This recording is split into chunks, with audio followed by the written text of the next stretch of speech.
Mon cher monsieur, je vous demande de transmettre ce qui suit aux autorités compétentes des États-Unis d'Amérique.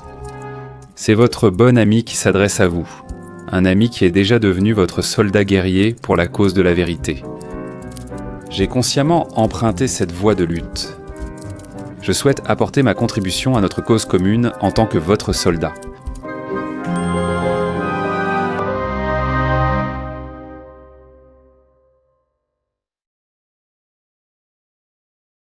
Extrait d'une lettre du colonel Oleg Vladimirovitch Penkovski, remise à 2 étudiants américains sur le pont Moskvoretsky à Moscou, le 12 août 1960. Cet instant allait changer à jamais la guerre froide. Un étudiant américain remettrait la lettre à l'ambassade des États-Unis, à Moscou, qui la transmettrait ensuite au Military Intelligence, SIS et à la CIA. Le colonel Penkovski était un haut officier du renseignement militaire du direction principale du renseignement en Union soviétique. La CIA et le Military Intelligence, SIS, lancèrent une opération conjointe permettant à Penkovski de fournir à l'Occident, durant 18 mois, des documents et informations soviétiques top secrets. Peu de noms ont été autant mythifiés que celui d'Oleg Penkovski. Selon la légende populaire et même les médias grand public, il est l'espion qui a sauvé le monde. Ces dernières années, de nouvelles informations déclassifiées et les témoignages de ceux qui ont participé à l'opération Penkovski des 2 côtés du rideau de fer ont raconté une histoire quelque peu différente. Certains estiment maintenant que Penkovski était un maniaque génocidaire avide de gloire. Loin d'avoir contribué à éviter un conflit nucléaire mondial, il a failli en provoquer un. Comme c'est souvent le cas dans les affaires d'espionnage, les faits sont obscurs et les archives incomplètes. Alors, quelle est la vérité sur l'espion dont on dit qu'il a sauvé le monde ?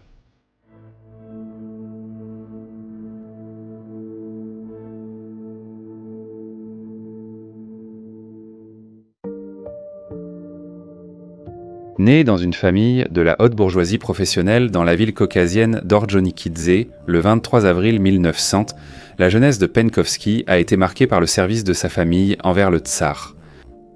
Son grand-père était un juge respecté à Stavropol, et son père était premier lieutenant dans l'armée blanche. Quelques mois après la naissance de Penkovski, son père disparut sans laisser de traces. Le fait que Penkovski soit issu d'une lignée noble constituerait un obstacle majeur à l'évolution de sa carrière. Il savait que son héritage représentait un danger non seulement pour ses perspectives de carrière, mais aussi peut-être pour sa vie sous le régime communiste. Il tenta donc de le cacher, affirmant à tous que son père était mort du typhus en 1919. Jeune, Penkovski, comme tous les bons garçons russes, a rejoint l'organisation de jeunesse soviétique Komsomol. En 1939, il est diplômé de l'école d'artillerie de Kiev et pendant son service durant la Seconde Guerre mondiale, il a combattu en Pologne et en Finlande. Penkovski est devenu le protégé du lieutenant-général Dmitri Gapanovitch, dont il épousera la fille Vera plus tard. Comme beaucoup, Penkovski pensait qu'en 1943, la guerre allait bientôt finir. Penkovski, motivé par ses ambitions de carrière, en était préoccupé. Il n'avait pas de médaille et savait qu'il lui en fallait une pour sa carrière après la guerre. Il a volontairement servi sur le front ukrainien sous le maréchal de l'artillerie soviétique, Sergueï Varentsov. C'était le 2e homme puissant à influencer fortement la vie de Penkovski. Penkovski et Varentsov ont été blessés en 1944 et, à Moscou, Penkovski est devenu comme un fils pour son général.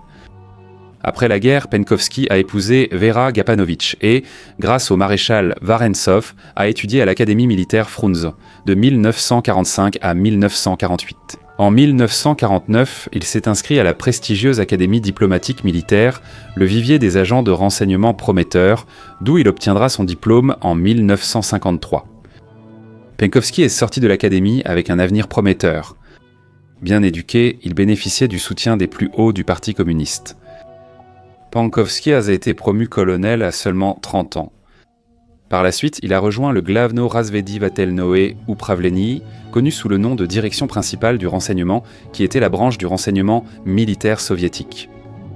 Cependant, en 1960, une erreur lors de sa seule mission internationale en Turquie en tant qu'adjoint du résident à Ankara allait faire dérailler sa carrière et catalyser sa chute en disgrâce. Lors de son séjour en Turquie, le KGB a appris que le père de Penkovski avait combattu dans l'armée blanche contre les bolcheviks. Aucune trace de sa mort n'a pu être retrouvée, et les autorités soviétiques ont soupçonné qu'il avait peut-être fui vers l'ouest. En Russie soviétique, les péchés capitaux du père se transmettaient réellement d'une génération à l'autre. Après avoir été interrogé par le KGB, Penkovski savait qu'on ne lui ferait plus jamais confiance. Peu de temps après son interrogatoire, il a été contraint à la soumission. Penkovski a été rétrogradé et un nouveau résident du direction principale du renseignement a été installé à sa place. Mécontent et humilié, c'est à cette époque que Penkovski a commencé à comploter contre le régime soviétique.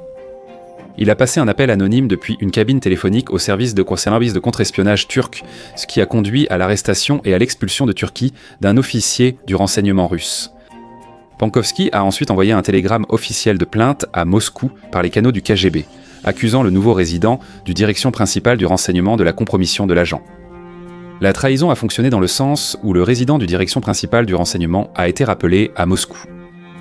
Cependant, le fait que Penkovski ait dénoncé au KGB une agence de renseignement rivale a causé une grande gêne aux directions principales du renseignement. Il n'a pas fallu longtemps avant que Penkovski lui-même soit rappelé. La carrière de Penkovski a stagné car il était soupçonné par les officiers du direction principale du renseignement et du KGB.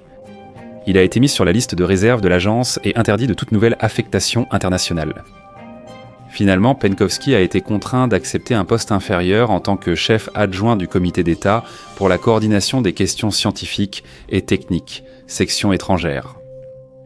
C'était l'organisation chargée de gérer la littérature scientifique et technique soviétique et d'établir des contacts internationaux dans les domaines scientifiques. Pour couronner le tout, Penkovski a appris qu'il serait démis en 1962 après ses 25 ans de service. Ce fut la goutte d'eau pour Penkovski. Le mécontentement face à la stagnation de sa carrière et le ressentiment qu'il éprouvait envers le régime soviétique se sont transformés en trahison à part entière. En 1960, Penkovski a approché 2 étudiants américains sur un pont à Moscou. Penkovski surveillait de loin Eldon Ray Cox et Henry Lee depuis un moment. Il pensait qu'il n'était pas surveillé et représentait sa meilleure chance de contacter l'Amérique. Après avoir approché les 2 étudiants, Penkovski déclara qu'il possédait des informations secrètes concernant l'abattage récent par l'armée soviétique d'un avion espion américain U-2 piloté par Gary Powers, le 1er mai 1960.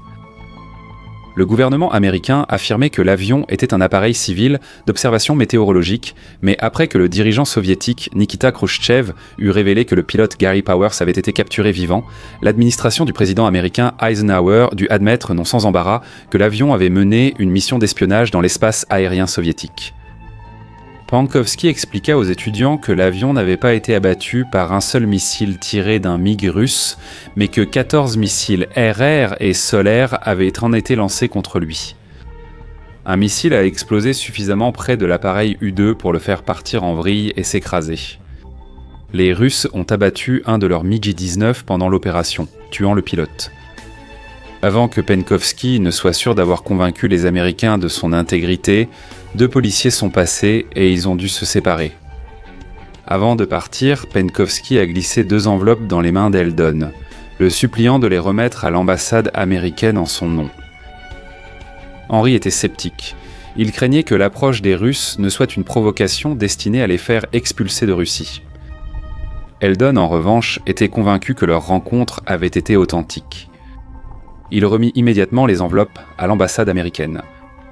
Elles furent ouvertes, lues, puis les informations transmises rapidement à la CIA. La lettre de Penkovski mentionnait les noms de 60 étudiants de l'Académie diplomatique militaire. La liste indiquait les pays dans lesquels les étudiants devaient être déployés. En soi, c'était un renseignement extrêmement précieux pour la CIA, et il a été inclus par Penkovski pour établir sa crédibilité. Penkovski a également inclus des instructions très précises pour une boîte morte afin de poursuivre la communication. La première tâche de la CIA était d'identifier qui était cet homme russe mystérieux. Sa lettre était écrite de façon anonyme, mais contenait suffisamment d'indices pour créer une piste menant à Penkovski. L'un de ces indices en était une photographie de 3 hommes, avec le visage de celui du milieu découpé et les mots « c'est moi » inscrits au-dessus. Plus tard, les étudiants américains identifieront tous deux Penkovsky parmi 15 photos d'hommes russes montrées lors de leurs entretiens. Après identification de l'auteur, la CIA a débattu de l'authenticité de Penkovsky. Et si c'était un piège du KGB ? Était-il contrôlé par les soviétiques ou digne de confiance ? À l'époque, Penkovsky était l'officier de renseignement soviétique le plus haut placé à servir d'agent double pour l'Ouest. C'était une occasion en or mais risquée pour la CIA et le Military Intelligence, SIS, de s'établir à Moscou et de prendre un avantage rare sur les soviétiques. De nombreux membres de la CIA doutaient de l'offre de Penkovsky. Il semblait tellement improbable qu'un membre engagé du Parti communiste comme Penkovsky fasse défection vers l'Ouest. Il était aussi peu probable que le KGB ait ignoré les activités de Penkovsky, vu leur surveillance stricte de leurs agents et des étrangers. Le risque que Penkovsky soit un leurre était grand. Cependant, après avoir examiné les informations sensibles que Penkovsky avait déjà fournies, la CIA a décidé que c'était une opportunité à saisir. La CIA n'avait aucun agent à Moscou et en octobre 1960, elle a envoyé sans autorisation un officier inexpérimenté, nommé Kompass, pour tenter de contacter Penkovsky. En raison de son manque d'expérience, de son alcoolisme et de la sensibilité de l'opération, le jeune agent n'a pu contacter Penkovsky durant ces 10 mois à Moscou. Kompass quittait à peine sa chambre d'hôtel, et la meilleure idée qu'il ait pu proposer pour une boîte morte était que lui et Penkovsky se lancent des colis par-dessus le mur de l'hôtel. Kompass a également échoué à établir un contact téléphonique avec Penkovsky, appelant avec une heure de retard et parlant un russe si mauvais que Penkovsky a simplement raccroché le téléphone. Comme plusieurs mois s'étaient écoulés depuis son approche auprès des Américains sur le pont, Penkovsky pensait que sa lettre n'avait pas été transmise. Il a ensuite approché d'autres étrangers rencontrés au travail, notamment en décembre 1960 où il a contacté le docteur Arthur Merriman dans sa chambre d'hôtel lors d'une délégation commerciale. Il le supplia de l'aider, le priant de remettre 2 enveloppes aux Américains. Merriman refusa de prendre les documents, pensant que l'approche de Penkovsky était une provocation du KGB. Merriman informa tout de même le Military Intelligence, SIS, de son échange avec Penkovsky. C'est à ce moment de l'histoire que nous devons être présentés à Groville Wynne. Wynne, homme d'affaires britannique de 41 ans, était consultant en vente industrielle et voyageait fréquemment en Europe de l'Est et en Union soviétique pour représenter des sociétés britanniques d'électricité et d'acier. Wynne avait fait la connaissance de Dickie Franks, qui, à l'insu de Wynne, était un agent du Military Intelligence, SIS, et cherchait à recruter. Lors d'un déjeuner à l'Ivy à Londres, Franks révéla à Wynne qu'il travaillait pour le Military Intelligence, SIS, et qu'il avait besoin d'aide. L'implication exacte de Wynne avec le Military Intelligence, SIS, au fil des années, reste quelque peu floue. On disait que sa personnalité était vive et émotive, ce qui, tout en le rendant sympathique, le rendait aussi imprévisible. Wynne devait organiser une rencontre avec Penkovsky à Moscou, servir de courrier pour transmettre ses renseignements à Londres et les partager avec la force conjointe CIA Military Intelligence, SIS. Wynne accepta la mission et partit pour Moscou en avril 1961. Cette fois, il était là comme homme d'affaires et agent du Military Intelligence, SIS. Son objectif était d'organiser la visite d'une délégation commerciale russe à Londres. Penkovsky serait l'un des délégués, ce qui donnerait au Military Intelligence et SIS l'occasion de passer du temps seul avec lui. Penkovsky voyait l'opportunité d'un voyage à Londres, mais il ne pouvait attendre pour transmettre plus de renseignements secrets à l'Occident. Le 6 avril 1961, Penkovsky rendit visite à Wynne à son hôtel pour récupérer des documents cousus dans son pantalon. Wynne était réticent à prendre les documents, mais il accepta néanmoins. La mission de Groville Wynne réussit et une visite d'une délégation commerciale russe à Londres fut planifiée. En avril 1961, Oleg Penkovsky a rencontré pour la première fois les services de renseignement occidentaux dans un hôtel à Londres. Pendant 2 jours, il remit 2 paquets de notes manuscrites et de documents à 4 agents du renseignement. C'est lors de la réunion à Londres que Penkovsky révéla les vraies raisons de sa décision d'espionner pour l'Occident. Il était ambitieux et voulait la gloire et la reconnaissance. Il a demandé un grade dans les armées américaines et britanniques et a rencontré personnellement le président américain John F. Kennedy et la reine Elizabeth II. Il a affirmé vouloir être reconnu comme le plus grand espion du monde en faisant défection vers l'Ouest. Bien sûr, il voulait aussi être bien récompensé pour ses efforts. Il voulait rembourser ses dettes, acheter une Volga neuve et acquérir une seconde Datcha. Penkovsky a révélé que son but n'était pas seulement d'espionner le régime soviétique, mais de le détruire. Il avait minutieusement conçu un plan étrange visant à placer des bombes nucléaires d'une kilotonne dans des centres clés de l'armée soviétique à travers l'Union des républiques socialistes soviétiques. Son plan visait à anéantir d'un coup la riposte soviétique et à préparer un nouveau régime après les retombées. Il y avait un autre aspect du caractère de Penkovsky qui était inquiétant. Malgré son mariage avec Vera, il avait un penchant pour fréquenter les hôtesses de bars à cocktails et les prostituées. En mettant de côté la moralité de ses activités, cela représentait également un risque pour la sécurité. À Londres, Penkovsky a notamment fréquenté une jeune femme de 23 ans, Zef, lors d'une sortie en club. Greville Wynne se verrait plus tard rappeler cette rencontre d'une manière à laquelle il ne s'attendait pas. Néanmoins, les informations secrètes que Penkovsky a révélées pendant ses 2 jours avec la CIA et le Military Intelligence 6 à Londres ont constitué un véritable coup de chance pour les services de renseignement. Penkovsky a détaillé la structure du direction principale du renseignement et a éclairé le développement du satellite Sputnik ainsi que le premier lancement de Yuri Gagarin dans l'espace. Alors que Penkovsky rencontrait les services de renseignement occidentaux, des événements majeurs de la guerre froide se produisaient. Les États-Unis ont lancé leur invasion ratée de la baie des Cochons à Cuba le 17 avril 1961. Les 1400 exilés cubains, formés par des agents de la CIA, ont débarqué sur la côte sud de l'île, où ils ont rencontré une résistance inattendue et farouche. Le 20 avril, l'invasion était terminée, les exilés ayant soit été tués, soit capturés par les forces armées cubaines. Les États-Unis pouvaient difficilement nier leur implication, et l'embarras du régime de Kennedy n'était éclipsé que par le risque de guerre nucléaire que ce fiasco a failli déclencher. Concernant la crise de Berlin, les tensions montaient sur le statut non résolu de la ville après la Seconde Guerre mondiale. Les États-Unis, la Grande-Bretagne et la France géraient l'Allemagne et Berlin de l'Ouest, l'Union soviétique, l'Est. La trêve fragile était menacée par le fait que l'ensemble de Berlin se trouvait à l'intérieur de l'Allemagne de l'Est contrôlée par les Soviétiques.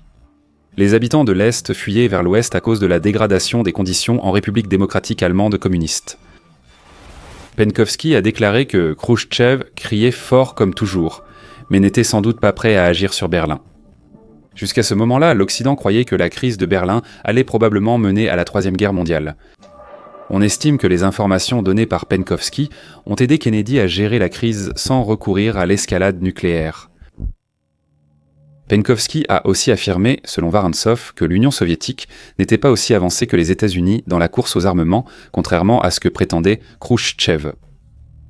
En réalité, l'Union des républiques socialistes soviétiques était en retard dans le développement et la construction de missiles balistiques intercontinentaux, ou missiles balistiques intercontinentales. D'abord reçues avec scepticisme, les affirmations de Penkovsky furent ensuite confirmées par d'autres sources, indiquant que l'écart de missiles entre les États-Unis et l'Union soviétique n'existait pas. En réalité, l'Amérique était en avance dans la course. Ainsi, Penkovsky conseillait à Kennedy de tenir tête à Khrouchtchev sur Cuba sans craindre une guerre nucléaire. Cela s'est confirmé plus tard lors de la crise des missiles de Cuba, qui approchait. De retour à l'hôtel à Londres, la CIA et le Military Intelligence 6 devaient organiser les rencontres entre Penkovsky et Greville Wynne à Moscou. Les rencontres devraient être peu fréquentes pour éviter les soupçons, et il a donc été convenu que, la plupart du temps, les échanges d'informations se feraient par des boîtes mortes. Les agents occidentaux tenteraient également de parler avec Penkovsky lors de réceptions diplomatiques. Les communications utilisaient aussi la radio à ondes courtes, que Wynne devait introduire clandestinement à Moscou, et, si nécessaire, le téléphone. Penkovsky a aussi reçu un appareil photo Minox et 20 films qu'il prévoyait d'utiliser dans les bibliothèques du ministère soviétique de la Défense pour photographier des manuels, journaux et documents secrets. Le séjour de Penkovsky à Londres prit fin. Il reviendrait à Moscou le 6 mai 1961, où son engagement d'espion pour l'Ouest serait testé. Au moment où Penkovsky avait quitté Londres, ceux qui géraient son opération étaient convaincus de sa bonne foi et que la richesse des informations qu'il avait déjà fournies était authentique. Penkovsky ne perdit pas de temps pour utiliser l'appareil photo-Minox. Prétextant un article sur la stratégie nucléaire pour une revue militaire, il obtint l'accès aux documents de la collection spéciale de la bibliothèque du commandement de l'artillerie. Greville Wynne arriva le 27 mai 1961 pour une foire commerciale française et rencontra Penkovsky pour récupérer 3 rouleaux de pellicules non développés. Le volume d'informations que Penkovsky fournit à l'Occident devint si important qu'une cellule spéciale fut ensuite créée pour tout traiter.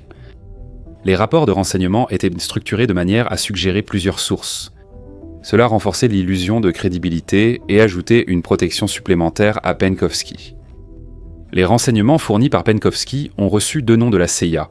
Ciccadi désignait les informations contenant les propres opinions ou observations personnelles de Penkovsky, et Ironbark désignait les informations quantifiables ou scientifiques, telles que des manuels de terrain top secret et des revues militaires. Penkovsky lui-même portait le nom de code Eros.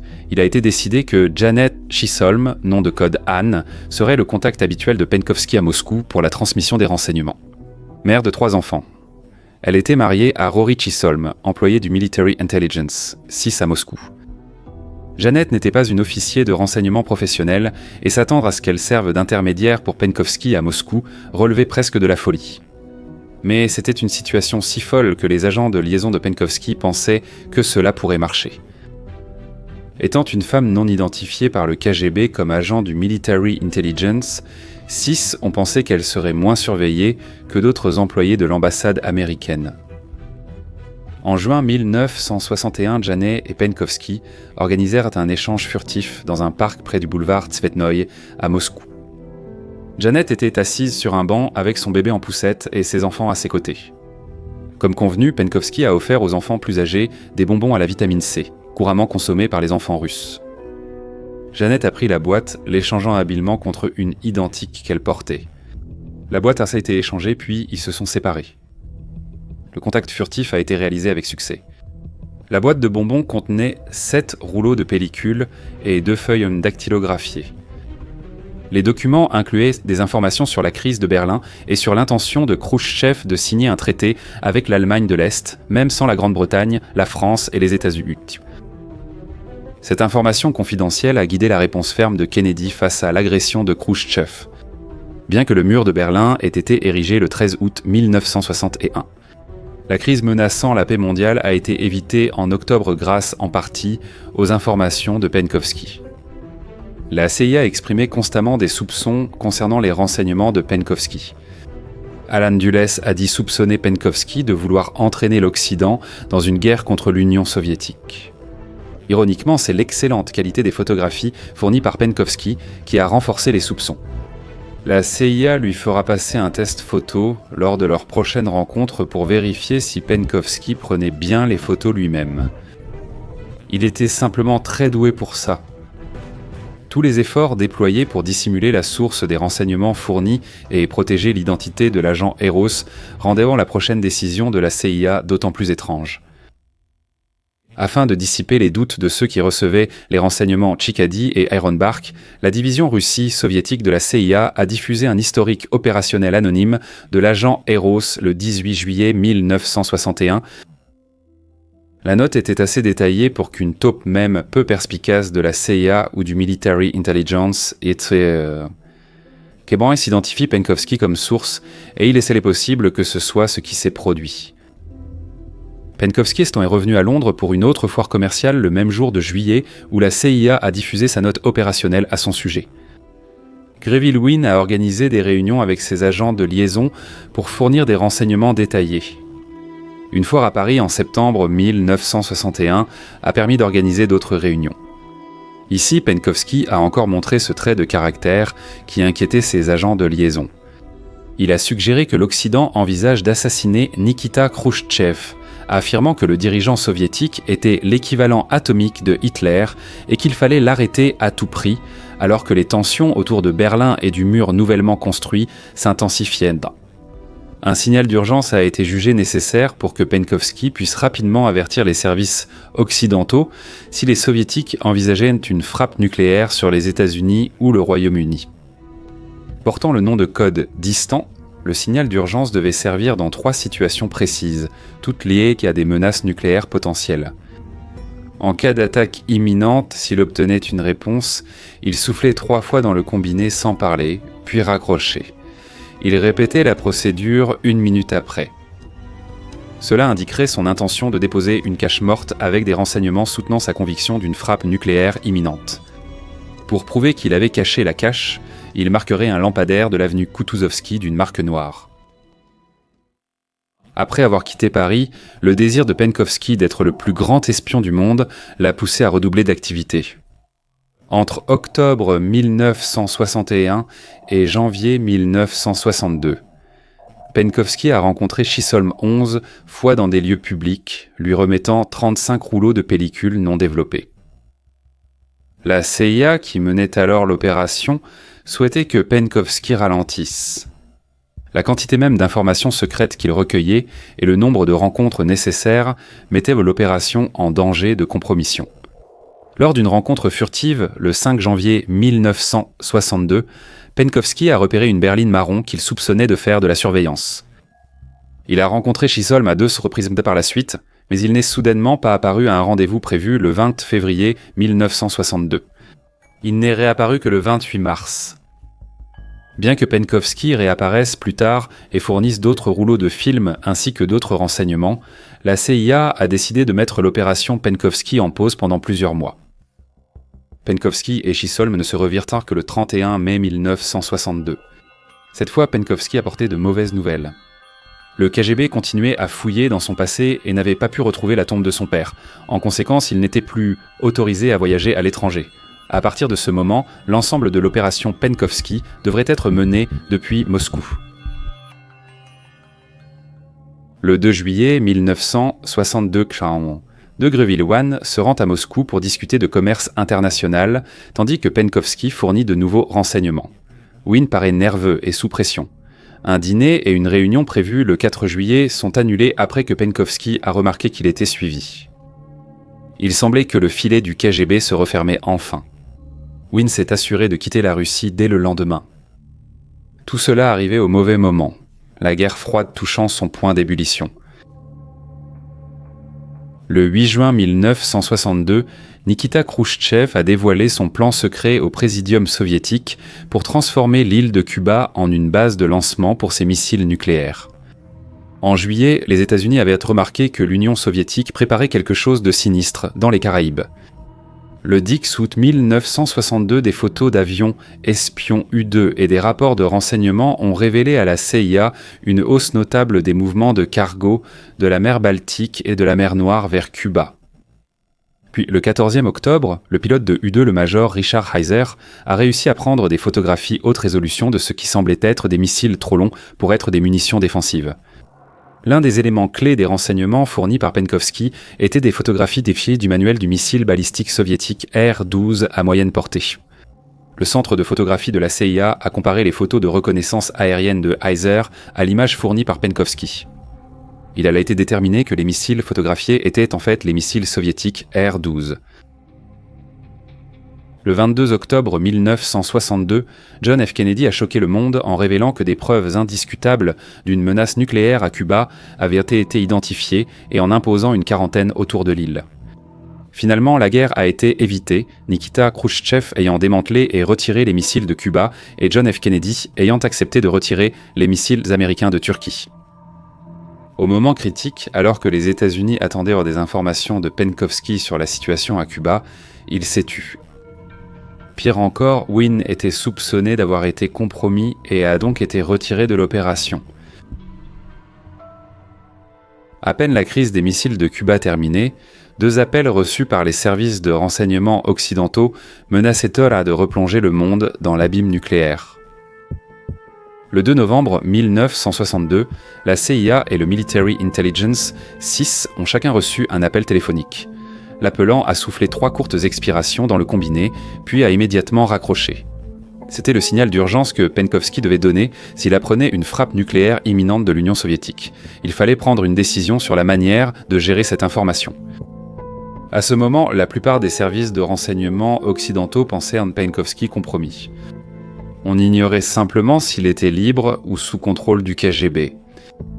L'agent du Military Intelligence 6 n'a pas signalé l'appel, alors qu'à la CIA, le message a été transmis dans la hiérarchie. La CIA a jugé le signal trop dangereux pour l'ignorer, car s'il était réel, l'Occident n'aurait eu que quelques heures pour éviter une catastrophe nucléaire. Un agent de la CIA a vérifié le lampadaire sur l'avenue Kutuzovsky pour une marque noire signalant que Penkovsky avait rempli la cache, mais n'a rien trouvé. Par précaution, la cache morte a été vérifiée malgré tout. Le jeune officier de la CIA, Richard Jacob, a été recruté pour cette mission. Il s'est rendu au site de dépôt, dans un bâtiment rue Pouchkine. En vérifiant, il a vu une boîte d'allumettes dans la cache. Au moment où il s'apprêtait à récupérer la boîte d'allumettes, des membres d'une équipe du KGB cachés dans l'ombre se sont jetés sur lui. Jacob a été forcé de monter dans une Volga du KGB et conduit dans un poste de milice pour interrogatoire. Il a rapidement été déclaré persona non grata et expulsé de Russie. Il était clair que l'opération Penkovsky s'était soldée par un échec. Quelques jours plus tard, Greville Wynne a été arrêté à Budapest lors d'une foire commerciale et emmené à Moscou. Lors de son interrogatoire, Greville Wynne a proposé de devenir agent double pour l'Union soviétique. Une offre non acceptée. Le 11 décembre 1962, Le Monde apprenait l'arrestation de Penkovsky via TASS, le bureau de presse soviétique. Penkovsky avait été arrêté chez lui quelques semaines plus tôt. Le 22 octobre 1962, des documents et témoignages ultérieurs montrèrent que, lors de son interrogatoire par le KGB, Penkovsky proposa de devenir agent triple, affirmant pouvoir encore servir l'Union soviétique. Cette proposition, comme celle de Vance, fut rejetée. Il fut annoncé 6 mois plus tard que Penkovsky et Vance seraient jugés pour espionnage et trahison lors d'un procès public qui devait commencer le 7 mai 1963. Au procès, Vance, réalisant qu'il ne pouvait pas compter sur l'immunité diplomatique, se retourna contre le Military Intelligence 6 dans une tentative de se sauver et qui pourrait lui en vouloir vu les perspectives qui s'offrirent à lui à ce moment-là. Il affirma que son implication en tant que courrier dans l'opération était minime et qu'il avait été dupé et poussé par les services de renseignement occidentaux à jouer un rôle qu'il ne comprenait pas et qu'il ne désirait pas. Quand Penkovsky parla à son procès du spectacle, son sort était déjà scellé. Penkovsky a reconnu avoir espionné contre son pays et, malgré de nombreuses révélations sur ses liens avec les renseignements occidentaux, il a aussi gardé beaucoup de choses pour lui. L'accusation soviétique a minimisé l'espionnage de Penkovsky et ses révélations à l'Ouest, préférant insister sur ses fautes morales. On l'a dépeint comme un débauché coureur de jupons et un alcoolique avide, des traits, disait-on, qui l'ont poussé dans les bras accueillants de l'Ouest. Le procès a duré 4 jours et les 2 hommes ont été reconnus coupables. Greville Wynne a été condamné à 8 ans, dont 3 à purger en prison et les 5 restants dans un camp de travail. Greville Wynne retrouvera la liberté 6 mois plus tard grâce à un échange de prisonniers avec Gordon Lonsdale, l'espion russe Conan Molady. Greville Wynne écrira plus tard ses mémoires, auxquels on ne pouvait accorder aucune confiance. Il a inventé des histoires fausses sur son travail au Military Intelligence, 5 durant la Seconde Guerre mondiale, et sur son rôle dans l'opération Penkovsky. Oleg Penkovsky a été condamné à mort le 11 mai 1963. 5 jours plus tard, il a été exécuté à la prison de Butyrka par un peloton d'exécution. On a longtemps affirmé qu'il n'avait pas été fusillé, mais brûlé vif dans un crématorium, la scène ayant été filmée comme avertissement aux nouvelles recrues du direction principale du renseignement et du KGB. Les autorités soviétiques ont toujours nié cela et peu d'éléments suggèrent que ce soit arrivé. Après le procès, tant de questions sont restées sans réponse. Pendant combien de temps Penkovsky avait-il opéré alors qu'il était compromis ? Était-il triple agent dès le début, trompant la CIA et le Military Intelligence 6 avec de fausses informations ? Lors de l'interrogatoire de Wynne, une conversation enregistrée avec Penkovsky a été diffusée. Sur l'enregistrement, Penkovsky demandait « Et Zep, comment va-t-il » Il s'agissait en réalité d'une référence à Zep, la serveuse de bar que Penkovsky avait rencontrée dans une boîte de nuit londonienne en mai 1961. Le KGB surveillait Penkovsky quelques semaines après ses premiers contacts avec la CIA et le Military Intelligence, SIS à Londres. Le KGB savait depuis 16 mois la trahison de Penkovsky, mais ne l'a pas arrêté. Ils l'ont autorisé à voyager à Londres puis à Paris, ne limitant ses déplacements à l'étranger qu'en octobre 1961. Limiter sa liberté d'action a réduit le temps que Penkovsky passait avec ses agents et l'a obligé à rencontrer ses contacts à Moscou. Le KGB a ainsi eu un prétexte pour le surveiller régulièrement.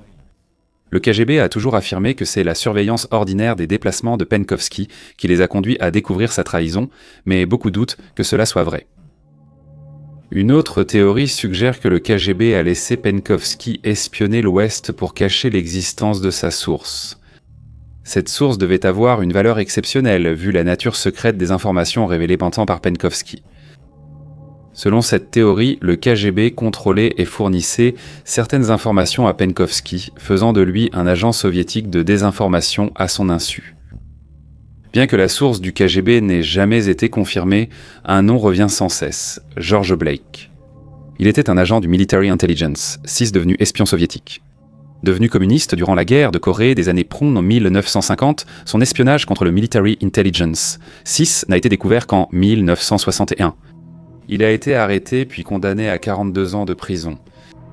Sa position au moment de l'opération Penkovsky et les personnes qu'il connaissait et avec lesquelles il travaillait, y compris Greville Wynne et les Chisholm, font de lui un candidat possible comme source du KGB.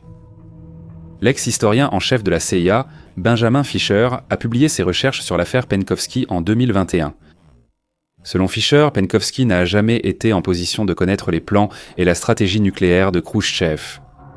Bien que Penkovsky ait fourni le manuel du missile SS-4, Fisher estime que son rôle dans le renseignement et les décisions américaines est exagéré, déformé et parfois falsifié.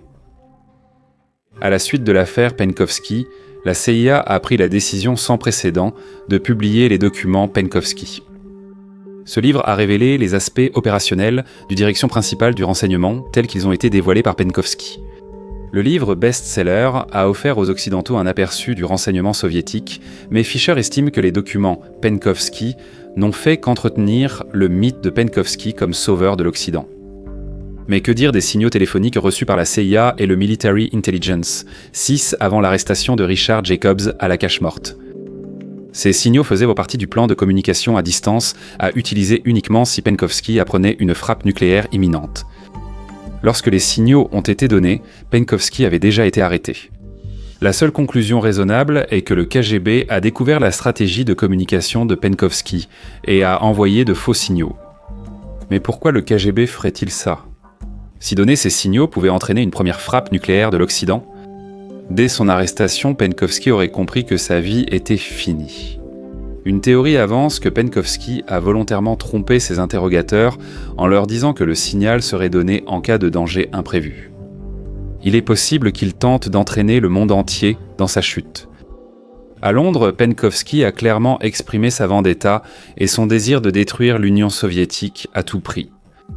Sa proposition de dissimuler et faire exploser des ogives nucléaires en Russie, puis d'assassiner Khrouchtchev en est la preuve.